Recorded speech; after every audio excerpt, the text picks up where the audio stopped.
إلى رسول بهذا المقام الجد عبد الله وزوجته الوالد أحمد خليل عبد الله وإخوانه أمواتنا وأموات موات الحاضرين وأموات المسلمين أجمعين وغفر الله لهم إلى حضرة النبي محمد صلى الله عليه وسلم بسر الفاتحة. أعوذ بالله من الشيطان الرجيم. بسم الله الرحمن الرحيم. الحمد لله رب العالمين الرحمن الرحيم مالك يوم الدين. إياك نعبد وإياك نستعين. اهدنا الصراط المستقيم صراط الذين أنعمت عليهم غير المغضوب عليهم ولا الضالين. آمين. بسم الله الرحمن الرحيم. إذا وقعت الواقعة ليس لوقعتها كاذبة خافضة رافعة. إذا رجت الأرض رجا وبست الجبال بسا فكانت هباء منبثا وكنتم أزواجا ثلاثا. وأصحاب الميمنة ما أصحاب الميمنة. أصحاب المشأمة ما أصحاب المشأمة. والسابقون السابقون أولئك المقربون في جنات النعيم. ثلة من الأولين وقليل من الآخرين. على سرر موضونة متكئين عليها متقابلين. يطوف عليهم ولدان مخلدون بأكواب وبارك وكاس من معين لا يصدعون عنها ولا ينزفون. وفاكهة مما يتخيرون ولحم طير مما يشتهون. وحور عين كأمثال اللؤلؤ المكنون جزاء بما كانوا يعملون. لا يسمعون فيها لغوا ولا تأثما إلا قيلا سلاما سلاما. وأصحاب اليمين ما أصحاب اليمين في سدر مخضود وظل ممضود وظل ممدود وماء مسكوب وفاكهة كثيرة لا مقطوعة ولا ممنوعة وفرش مرفوعة. إنا أنشأناهن إنشاء فجعلناهن بكارا عربا أترابا. لأصحاب اليمين ثلة من الأولين وثلة من الآخرين. وأصحاب الشمال ما أصحاب الشمال في سموم وحميم وظل من يحموم لا بارد ولا كريم. إنهم كانوا قبل ذلك مترفين وكانوا يصرون الحنث العظيم. وكانوا يقولون إذا متنا وكنا ترابا وعظاما إنا لمبعوثون أو آباؤنا الأولون. قل إن الأولين والآخرين مجموعون إلى ميقات يوم معلوم. ثم إنكم أيها الضالون المكذبون لآكلون من شجر من زقوم فمالئون منها البطون فشاربون عليه من الحميم فشاربون شرب الهيم. هذا نزلهم يوم الدين. نحن خلقناكم فلولا تصدقون. أفرأيتم ما تمنون أنتم تخلقونه أم نحن الخالقون. نحن قدرنا بينكم الموت وما نحن مسبوقين على أن نبدل أمثالكم وننشأكم فيما لا تعلمون. ولقد علمتم النشأة الأولى فلولا تذكرون. أفرأيتم ما تحرثون أنتم تزرعونه أم نحن الزارعون. لو نشاء لجعلناه حطاما فظلتم تفكهون إنا لمغرمون بل نحن محرومون. أفرأيتم الماء الذي تشربون أنتم أنزلتموه من المزن أم نحن المنزلون. لو نشاء جعلناه أجاجا فلولا تشكرون. أفرأيتم النار التي تورون أنتم أنشأتم شجرتها أم نحن المنشئون. نحن جعلناها تذكرة ومتاعا للمقوين. فسبح باسم ربك العظيم. فلا أقسم بمواقع النجوم إنه لقسم لو تعلمون عظيم. إنه لقرآن كريم في كتاب مكنون لا يمسه إلا المطهرون. تنزيل من رب العالمين. فبهذا الحديث أنتم مدهنون وتجعلون رزقكم أنكم تكذبون. فلولا إذا بلغت الحلقوم أنتم حينئذ تنظرون. ونحن أقرب إليه منكم ولكن لا تبصرون. فلولا إن كنتم غير مدينين ترجونها إن كنتم صادقين. فأما إن كان من المقربين فرح وريحان وجنة نعيم. وأما إن كان من أصحاب اليمين فسلام لك من أصحاب اليمين. وأما إن كان من المكذبين الضالين فنزل من حميم وتصلية جحيم. إن هذا لهو حق اليقين. وسبح باسم ربك العظيم. اللهم انصر وجوهنا باليسار ولا تهنا بالاقتدار. ونسترزق طالب الرزق ونستعظم شرار خلقك. اللهم إنا نستعبدك ونستودع اللهم برحمتك يا أرحم الراحمين وجودك يا أجود الأكرم وصلى الله على سيدنا محمد اللهم كما صد وجوه عن السجود إلا لك فسنا عن الحاجة إلا إليك بجودك وكرم فضلك يا أرحم الراحمين يا أرحم الراحمين يا أرحم الراحمين أغننا بفضلك عمن سواك وصلى الله على سيدنا محمد النبي الأمي وعلى آله وسلم الحمد لله رب العالمين. الفاتحة على من أسلفنا الصالحون وعلى من وحبيبنا الأهبشي أن الله يغفر ذنوبنا ويستر عيوبنا ويشفي مرضنا ويقضي حاجتنا وحاجات المسلمين أجمعين أن الله يسر كل أمورنا أمور الدنيا والآخرة وإلى حضرة النبي محمد صلى الله عليه وسلم. سر الفاتحة.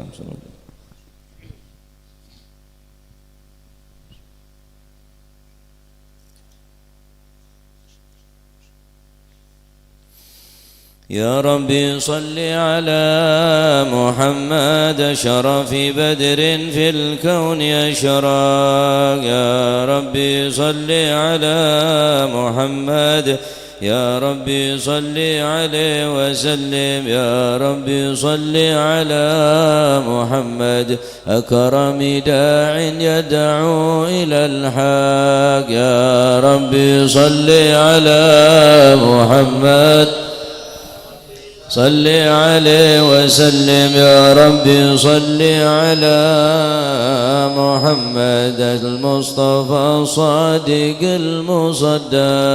يا ربي صل على محمد يا ربي صل عليه وسلم. يا ربي صل على محمد أحلى الورى منطقا وصدا. يا ربي صل على محمد يا ربي صل عليه وسلم. يا ربي صل على محمد فضل من بالتقى تحقا. يا ربي صل على محمد يا ربي صل عليه وسلم. يا ربي صل على محمد من بالسخاء والوفاء تخلى. يا ربي صل على محمد يا ربي صل عليه وسلم. يا ربي صل على محمد واجمع من الشمل ما تفرق. يا ربي صل على محمد يا ربي صل عليه وسلم. يا ربي صل على محمد وصله وسهل ما قد تعوى. يا ربي صل على محمد يا ربي صل عليه وسلم. يا ربي صل على محمد وآله ومن بالنبي تعلى. يا ربي صل على محمد يا ربي صل عليه وسلم. يا ربي صل على محمد وآله ومن للحبيب عشاق. يا ربي صل على محمد يا ربي صل عليه وسلم. يا ربي صل على محمد ومن بحبل النبي توثى. يا ربي صل على محمد يا ربي صل عليه وسلم. يا ربي صل على محمد يا ربي صل عليه وسلم. يا ربي صل على محمد يا ربي صل عليه وسلم. اللهم صل وسلم وبارك عليه. أعوذ بالله من الشيطان الرجيم. بسم الله الرحمن الرحيم. إنا فتحنا لك فتحا مبينا ليغفر لك الله ما تقدم من ذنبك وما تأخر ويتم نعمته عليك ويهديك صراطا مستقيما وينصرك الله نصرا عزيزا. لقد جاءكم رسول من أنفسكم عزيز عليه ما عنتم حريص عليكم بالمؤمنين رؤوف رحيم يا رحيم فإن تولوا فقل حسبي الله لا إله إلا هو عليه توكلت وهو رب العرش العظيم إن الله وملائكته يصلون على النبي يا أيها الذين آمنوا صلوا عليه وسلموا تسليما اللهم صل وسلم وبارك عليه. السلام عليك زين الأنبياء صلى الله عليه. السلام عليك زين الأنبياء صلى الله عليه. السلام عليك أتقى الأتقياء صلى الله عليه. السلام عليك زين الأنبياء صلى الله عليه. السلام عليك أزكى الأزكياء صلى الله عليه. السلام عليك زين الأنبياء صلى الله عليه. السلام عليك أشرف الأصفياء صلى الله عليه. السلام عليك زين الأنبياء صلى الله عليه. السلام عليك أشرف الأصفياء صلى الله عليه. السلام عليك زين الأنبياء صلى الله عليه. السلام عليك زين الأنبياء. السلام عليك أتقى الأتقياء. السلام عليك زين الأنبياء. السلام عليك أتقى الأتقياء.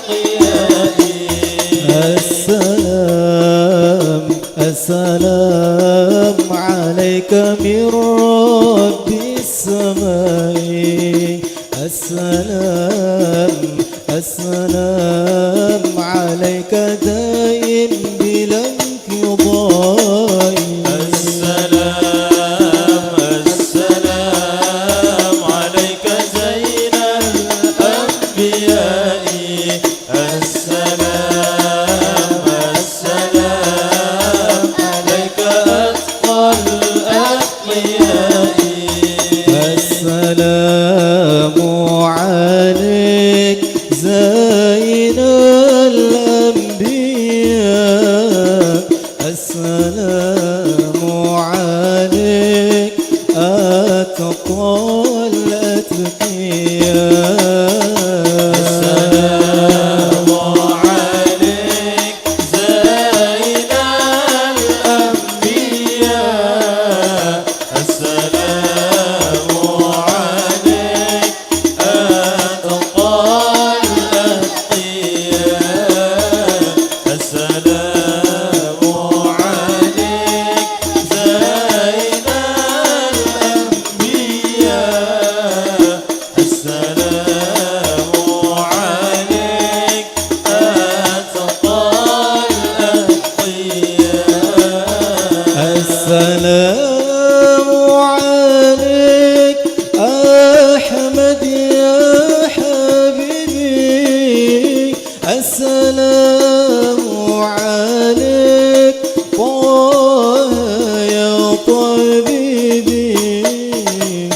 السلام عليك أحمد يا حبيبي السلام عليك طه يا طبيبي السلام عليك طه يا طبيبي السلام عليك السلام عليك السلام عليك زين الأنبياء السلام عليك أتقى الأتقياء السلام عليك زين الأنبياء السلام عليك أتقى الأتقياء السلام على المشفع في القيامة السلام على المضلل بالغمامة السلام على المشفع في القيامة السلام على المضلل بالغمامة السلام على المتوج بالكرامة السلام عليك السلام عليك السلام عليك زين الأنبياء السلام عليك أتقى الأتقياء السلام عليك زين الأنبياء السلام عليك أتقى الأتقياء إلا المنى زال العنا وفى الهنا والدهر أنجز وعده والبشر أضحى علنا بشرى لنا نلنا المنى زال العنا وفى الهنا بشرى لنا نلنا المنى زال العنا وفى الهنا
وسلم يا سلام على النبي محي ظلام صلي وسلم يا سلام على النبي محي ظلام والآل وصحبه الكرام ما أنشدت بشرى لنا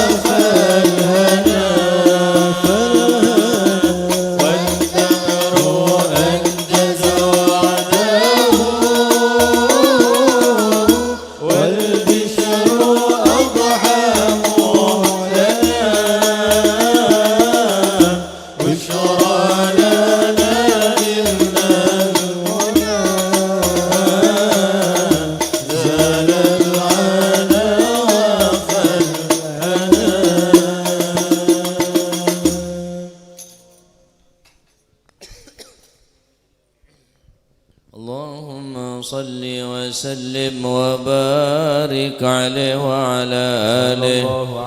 بسم الله الرحمن الرحيم. الحمد لله القوي سلطانه الواضح برهانه المبسوط في الوجود كرمه وإحسانه تعالى مجده وعظم شانه خلق الخلق لحكمة وطوى عليها علمه وبسط لهم من فيض المنة ما جرت به في أقدار القسمة فأرسل إليهم أشرف خلقه وأجل عبيده رحمة تعلقت إرادة الأزلية بخلق هذا العبد المحبوب فانتشرت آثار شرفه في عوالم الشهادة والغيوب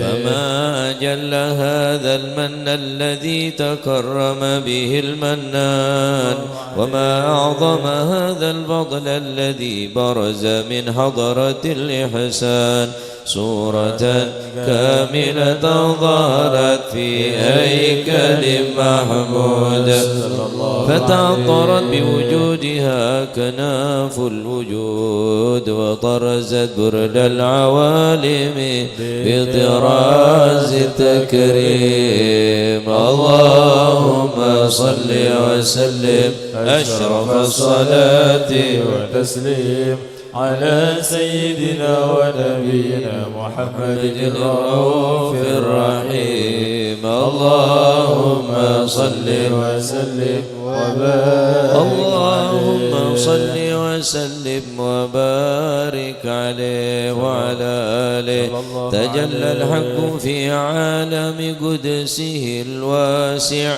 تجليا قضى بانتشار فضله في القريب والشاسع صلى الله عليه فله الحمد الذي لا تنحصر أفراده بتعداد ولا يمل تكراره بكثرة ترداد حيث أبرز من عالم الإمكان صورة هذا الإنسان ليتشرف بوجود ثقلان وتنتشر أسراره في الأكوان فما من سر اتصل به قلب منيب إلا من سوابق فضل الله على هذا الحبيب يا لقلب سروره قد توالى بحبيب عم الأنام نوالا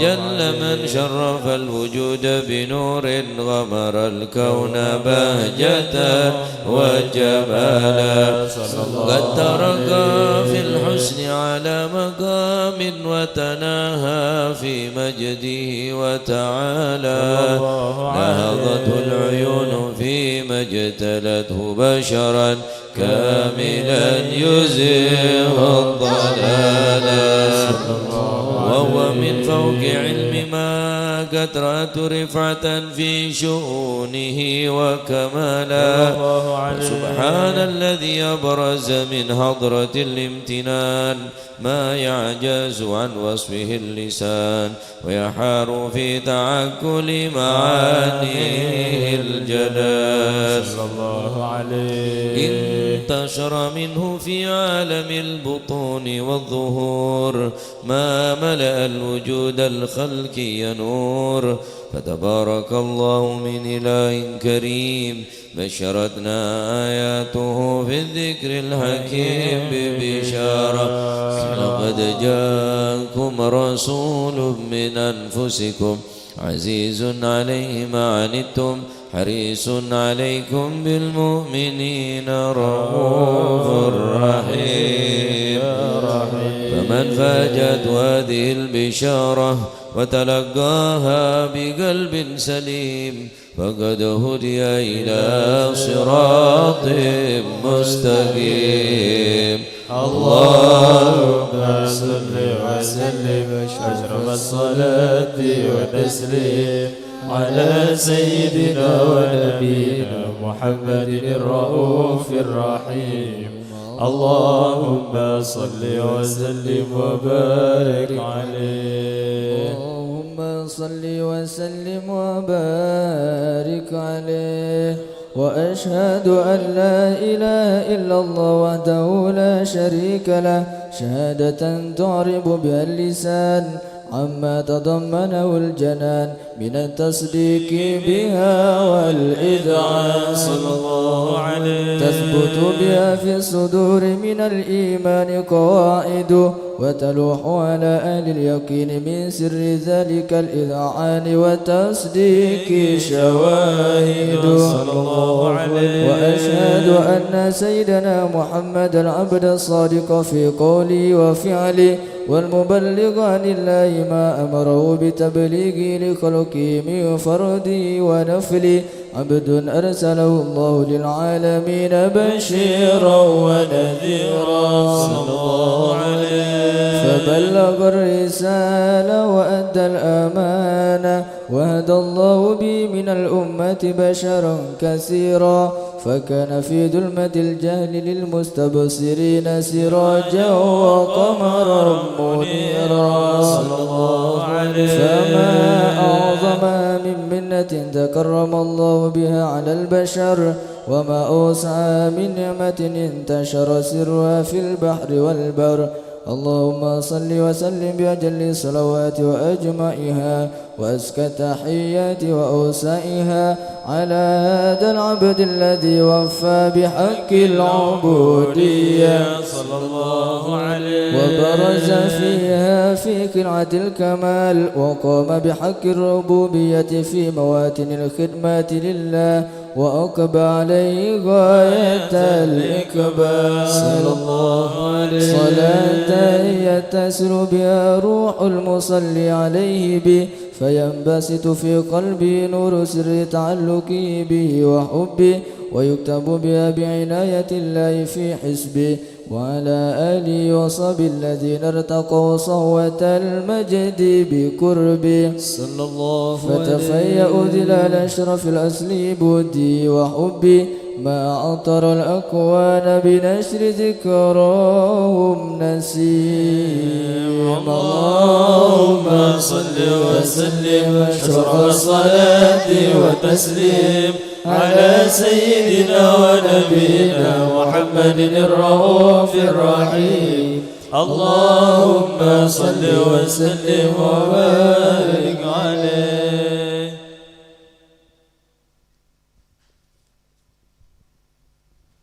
الله اللهم صل وسلم وبارك عليه.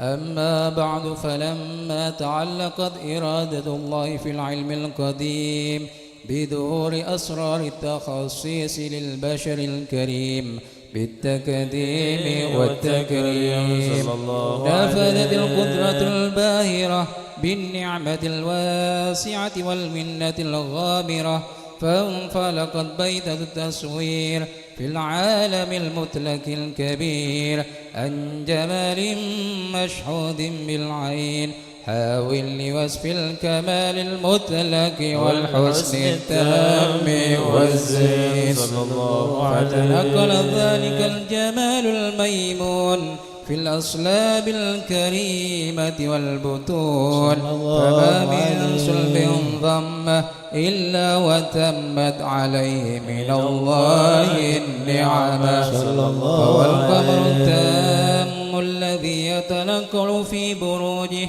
ليتشرب بموطن استقراره وموضع خروجه، وقد قضت الأقدار الأزلية بما قضت، وأدخرت من سر هذا النور ما أدخرت، وخصصت به من خصصت، فكان مستقره في الأصلاب الفاخرة والأرحام الشريفة الطاهرة، حتى برز في عالم الشهادة بشرا لا كالبشر، ونورا حير الأفكار دوره وبهر، فتعلقت همة الراقم لهذه الحروف بأن يرقم في هذا القرطاس ما هو لدي من عجائب ذلك النور معروف، وإن كانت الألسن لا تفي بعشر من شر أوصاف ذلك الموصوف،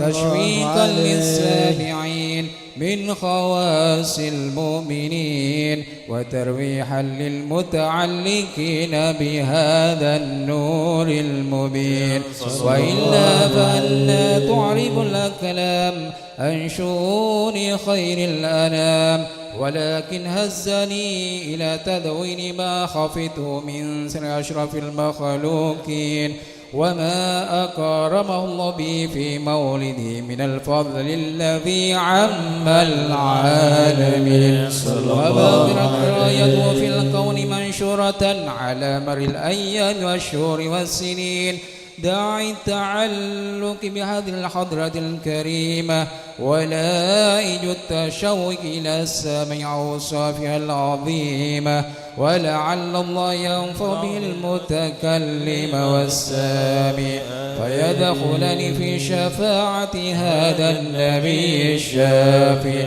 ويتروحني بروح ذلك النعيم. اللهم صل وسلم أشرف الصلاة وتسليم على سيدنا ونبينا محمد الرؤوف الرحيم. اللهم صل وسلم وبارك عليه. صل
بمحمد اغفر لنا يا سامعا لدعانا ربنا كتوسطا بمحمد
وقد آن للقلم أن يخط ما حركته في الأنامل مما استفاده الفهم من صفات هذا العبد المحبوب الكامل صلى الله عليه وسلم والشمائل التي أحسن الشمائل وهنا أسنا أن نثبت ما بلغ إلينا في شأن هذا الحبيب من أخبار وآثار ليتشرف بكتابة القلم والقرطاس وتتنبه تتنزه في حدائق الأسماء والأبصار.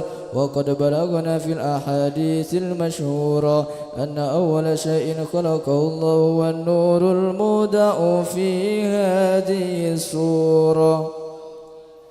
فنور هذا الحبيب أول مخلوق برز في العالم، ومنه تفرع الوجود خلقا بعد خلق فيما حدث وما تقدم صلى الله عليه. وقد أخرج عبد الرزاق بسنده عن جابر بن عبد الله الأنصاري رضي الله عنهما قال: قلت يا رسول الله بأبي وأمي أخبرني عن أول شيء خلقه الله قبل الأشياء. قال: يا جابر إن الله خلق قبل الأشياء نور نبيك محمد صلى الله عليه وسلم من نور صلى الله عليه. وقد ورد من حديث أبي هريرة رضي الله عنه أنه قال: قال رسول الله صلى الله عليه وسلم: كنت أول النبيين في الخلق وآخرهم في البعث.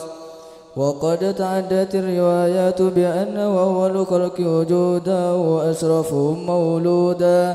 ولما كانت السعادة الأبدية لا ملاحظة خفية اختصت من شاءت من البرية بكمال الخصوصية صلى الله عليه. فاستودع هذا النور المبين أصلب بطون من شرفه من العالمين.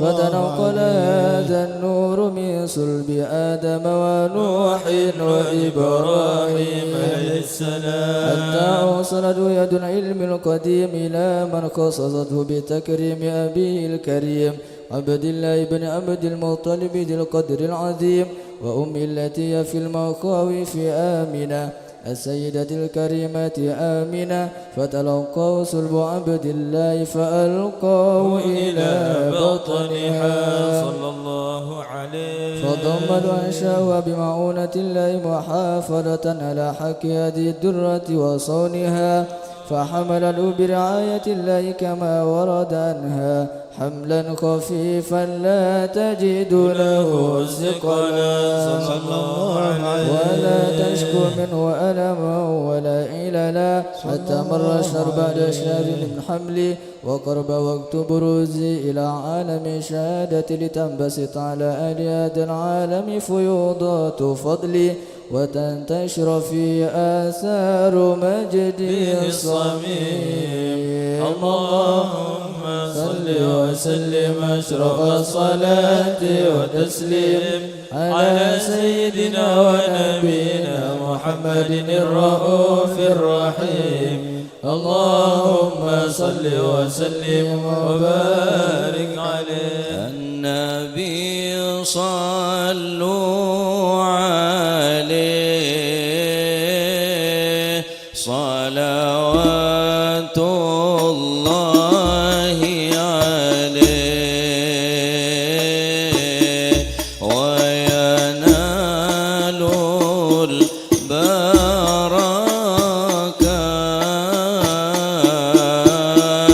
كل من صلى عليه. النبي صلوا عليه صلوات الله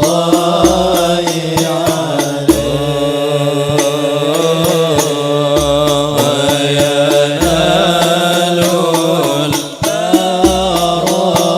البركة كل من صلى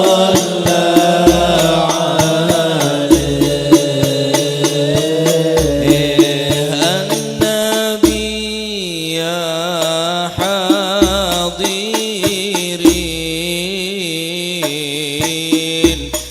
اعلموا علم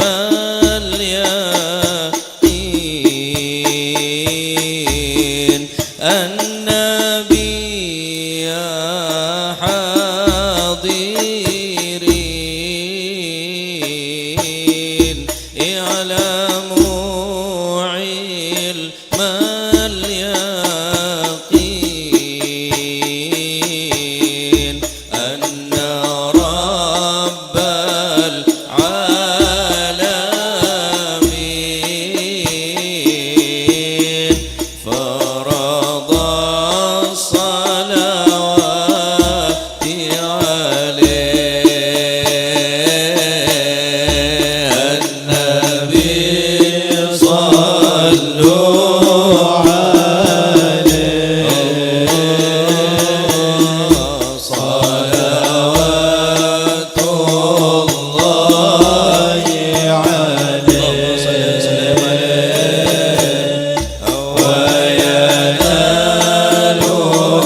النبي ذاك العروس ذكره يحيي النفوس النصارى والمجوس السلام بين يديه النصارى والمجوس السلام بين يديه النبي صلوا عليه صلوات الله عليه النبي صلوا عليه صلوات الله عليه وينال البركات كل من صلى عليه وينال البركات كل من صلى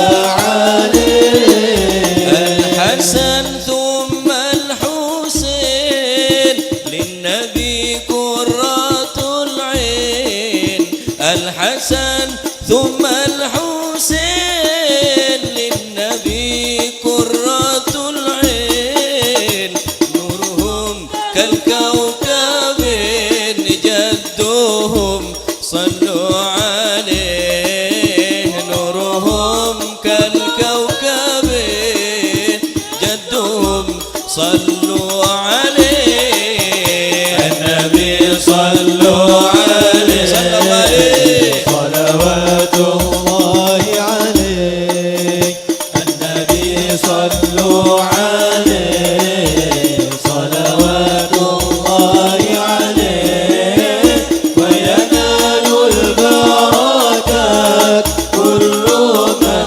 صلى عليه وينال البركات كل من صلى عليه الحسن ثم الحسين للنبي قرة العين الحسن الحسين للنبي قرة العين نورهم كالكوكب جدهم صلوا عليه نورهم كالكوكب جدهم صلوا عليه النبي صلوا عليه صلوات الله عليه النبي صلوا عليه صلوات الله عليه وينال البركات كل من صلى عليه وينال البركات كل من صلى عليه أحمد يا حبيبي أحمد يا حبيبي يا حبيبي سلام عليك سلام عليك أحمد يا حبيبي أحمد يا حبيبي أحمد يا حبيبي يا حبيبي سلام عليك سلام عليك جئت بالقرآن جئت بالقرآن جئت بالقرآن حبيبي سلام عليك سلام عليك أحمد يا حبيبي أحمد يا حبيبي أحمد يا حبيبي يا حبيبي سلام عليك سلام عليك يا عون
فحين قرب والوضع هذا الحبيب أعلنت السماوات والأرضون ومن فيهن بالترحيب وأمطار الجود الإلهي على أهل الوجود تسيج وألسنة الملائكة بالتبشير للعالمين تعيش. سبحان الله والحمد لله ولا إله إلا الله الله أكبر. سبحان الله الحمد لله ولا إله إلا الله الله أكبر. سبحان الله الحمد لله ولا إله إلا الله الله أكبر. بالقدرة كشفت كناء هذا المستور ليبرز نوره كاملا في عالم الزور نورا فاق كل نور صلى الله عليه وأنفذ الحقوق على من أتم الله عليه النعمة من خواص الأمة أن يحضر عند أي أمة تأنيسا لجناب المسعود ومشاركة لها في هذا السمات الممدود فحضرا بتوفيق الله سيدة مريم وسيدة آسيا ومعهما من الحور العين من قسم الله له من الشرف بالقسمة الوافية فأتى الوقت الذي رتب الله على حضوره وجود هذا المولود فانفلق صبح الكمال من النور عن عمود وبرز الحامد المحمود منعنا لله بالتعظيم والسجود صلى الله على محمد صلى الله عليه وسلم صلى الله على محمد صلى الله عليه وسلم. اللهم صل على محمد. أشرق الكون ابتهاجا بوجود المصطفى أحمد ولأهل الكون أنس يا رسول الله وسرور قد تجدد يا نبي سلام عليك يا رسول سلام عليك يا حبيب سلام عليك يا رسول الله صلوات الله عليك. فاقربوا يا أهل المثاني فهزار اليمن غرد واستضيئوا بجمال يا رسول الله فاق في الحسن تفرد يا نبي سلام عليك صلى الله عليه يا رسول سلام عليك يا حبيب سلام عليك يا رسول الله صلوات الله عليك. ولنا البشرى بسعد مستمر ليس ينفد حيث أوتينا طاعا جمع الفخر المؤبد يا نبي سلام عليك يا رسول سلام عليك يا حبيب سلام عليك صلوات الله عليك. فلربي كل حمد جل أن يحصره العاد إذ حبانا بوجود المصطفى الهادي محمد. يا نبي سلام عليك يا رسول سلام عليك يا حبيب سلام عليك صلوات الله عليك. يا رسول الله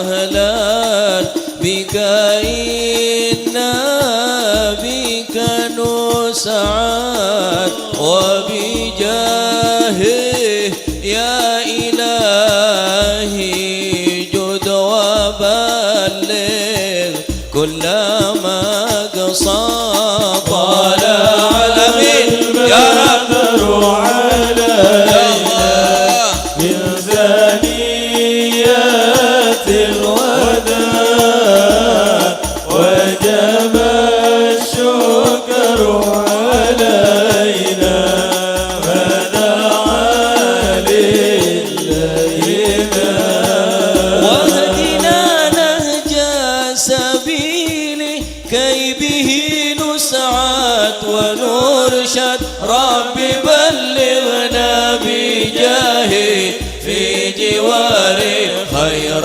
مقعد طلع البدر علينا من الوداع وجب الشكر علينا فدعا للينا.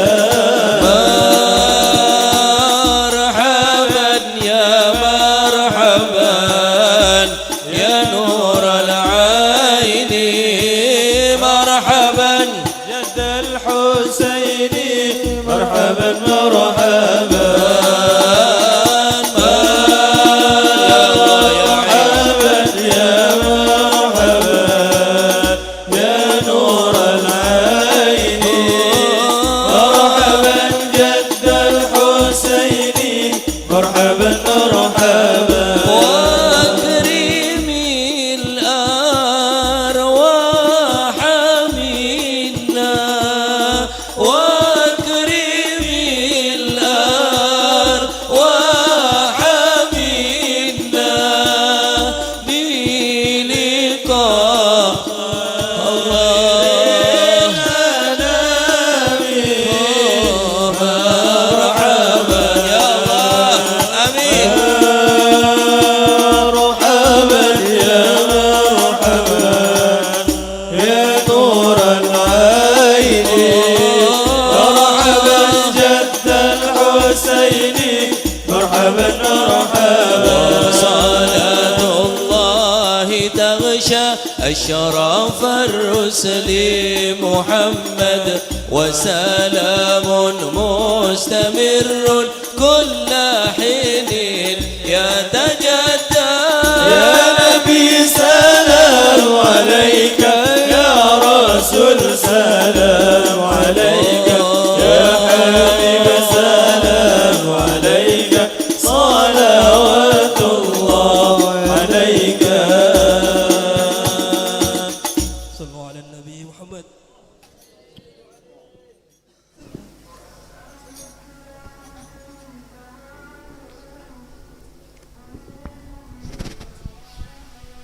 بسم الله والحمد لله والصلاة والسلام على سيدي رسول الله محمد بن عبد الله وعلى آله وصحبه ومن والاه ولا حول ولا قوة إلا بالله. قال رضي الله عنه ليلة الثلاثاء ببيت الشيخ سعيد بسلام الجديد كان الأولون إذا سمعوا المذاكرة يبادرون بالعمل بها. سمع رجل من آل عبد العزيز الحبيب أحمد بن زين الحبشي يذاكر في الصدقة وتلا قول الله تعالى في سورة العمران لن تنالوا البر حتى تنفقوا مما تحبون. فسأل بعض العارفين قال له أنا اليوم سمعت الحبيب أحمد في المذاكرة يتلو هذه الآية لن تنالوا البر حتى تنفقوا مما تحبون، ما هو البر؟ قال له البر الجنة. قال كان شفنا معي مله أي مجموع النخل uhibbuha ahabba min auladi syubha sadaqa ala masjid Ba'alawi. Pernah Al-Habib Ali bin Muhammad Al-Habsyi pernah ceramah di satu rumahnya Syekh Said Basalamah, pindah rumah. Habib Ali, beliau mengatakan orang-orang dulu itu kalau dia mendengarkan nasihat, dia langsung mengamalkan nasihat itu. Kalau dia mendengarkan nasihat, dia langsung mengamalkan nasihat itu.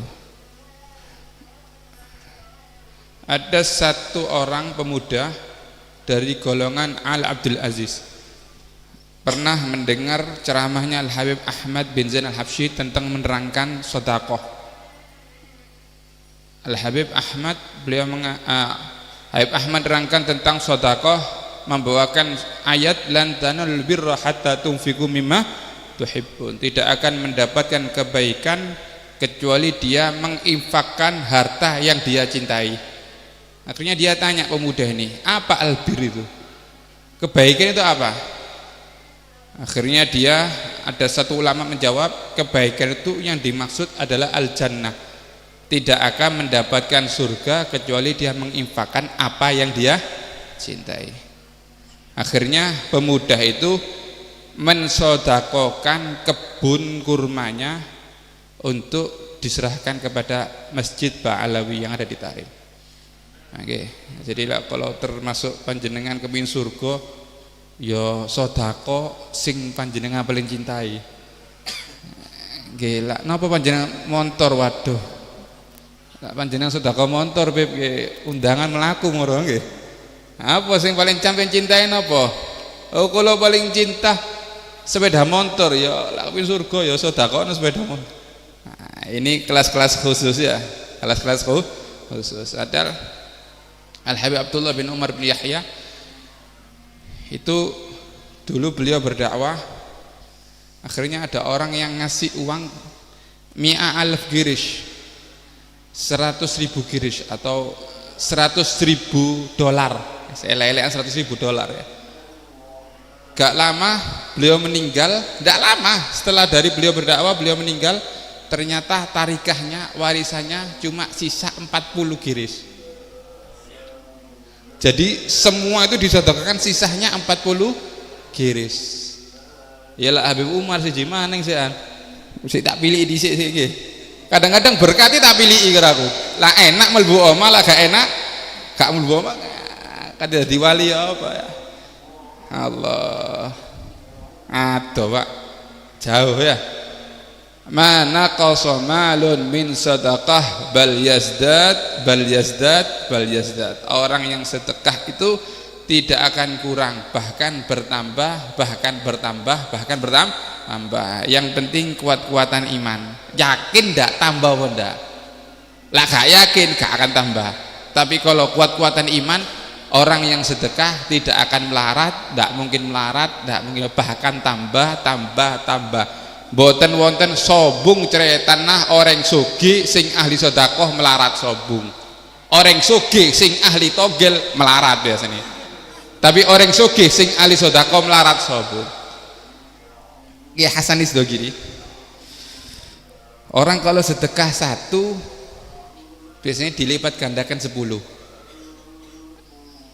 Bisa dibalas di dunia semua, bisa nanti dibalas di akhirat. Kayak Hasan ini Pak, kalau sedekah 100.000 balik 1 juta, 10% langsung 10 kali lipat. Setiap sedekah 100.000 oleh 1 juta, sedekah 1 juta oleh 10 juta. Setiap sedekah langsung 10 kali lipat, dibalas sama Allah 10 kali lipat, dibalas sama Allah 10 kali lipat. Dungo kayak Hasan nih, ya Allah, ojo dibalik di dunia ya Allah, balasan di akhirat ya Allah. Gemon beabek Pak, sedekah 1.000 oleh 10.000 lumayan, tambah boleh 10 oleh 1.000 lumayan. Ya Hasan indah, ketika dibalik di dunia langsung dah, ya Allah jangan dibalik di dunia ya Allah, balasan nanti saya di akhirat ya Allah. Kelasnya si itu beliau kelas berat, mon babek sih kelas ringan. Kadang sedekah mikir, Dimas sing paling kenek ya. Kadang pada puteran ya kan, dengan tak ngending, tak delok-delok. Pada kerdus lebet ya. Allah, mudah-mudahan termasuk orang-orang yang cinta kepada Allah Subhanahu wa taala. Mudah-mudahan dunia bukan di hati kita, tapi dunia ada di tangan kita. Amin Allahumma amin. Rabbana anfa'na bi barakatihim wa ahdinal husna bi hurmatihim wa amitna fi tariqatihim wa mu'afatin fitanihi. Hadza minni wassalamu alaikum warahmatullahi taala wabarakatuh.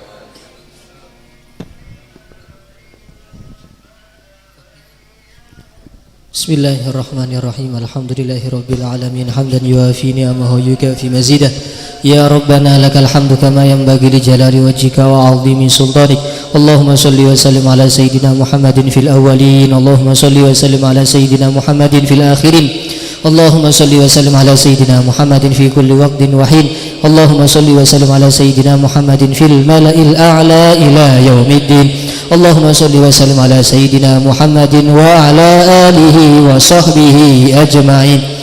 ولما نظم الفكر من ضراري الأوصاف المحمدية عقودا توجهت إلى الله متوسلا بسيدي وحبيبي محمد صلى الله عليه وسلم أن يجعل سعينا فيه مشكورا وفعلنا فيه محمودا وأن يكتب عملنا في الأعمال المقبولة وتوجهنا في التوجهات الخالصة والصلات الموصولة.